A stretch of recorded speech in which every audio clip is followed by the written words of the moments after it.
పోహా పకోడీ కావలసినవి అటుకులు 1½ కప్పులు, బంగాళాదుంప అర కప్పు, ఉడికించి చిదిమినది, కొత్తిమీర తరుగు 2 టేబుల్ స్పూన్లు, పచ్చిమిర్చి తరుగు టీ స్పూన్, మిరప్పొడి టీ స్పూన్, చక్కెర అర టీ స్పూన్, నిమ్మరసం అర టీ స్పూన్, జీలకర్ర అర టీ స్పూన్, ఉప్పు అర టీ స్పూన్ లేదా రుచిని బట్టి, నూనె వేయించడానికి తగినంత. తయారీ: అటుకులను ఒక పాత్రలో వేసి, అటుకులు తేలేటట్లు నిండుగా నీటిని పోసి కడిగి వడపోత గిన్నెలో వేయాలి.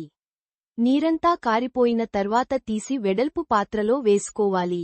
అందులో ఉడికించి చిదిమిన బంగాళాదుంప, కొత్తిమీర, పచ్చిమిర్చి, మిరప్పొడి, చక్కెర, జీలకర్ర, నిమ్మరసం, ఉప్పు వేసి బాగా కలపాలి. ఈ మిశ్రమం అంతటినీ చిన్న నిమ్మకాయంత గోళీలుగా చేసుకోవాలి. బాణలిలో నూనె వేడి చేసి, మరుగుతున్న నూనెలో ఒక్కో గోళీని మెల్లగా వేయాలి. మంటను మీడియంలో పెట్టి దోరగా వేగనివ్వాలి. అన్నివైపులా ఎర్రగా వేగిన తర్వాత చిల్లుల గరిటతో తీసి టిష్యూ పేపర్ మీద వేస్తే పోహా పకోడీ రెడీ.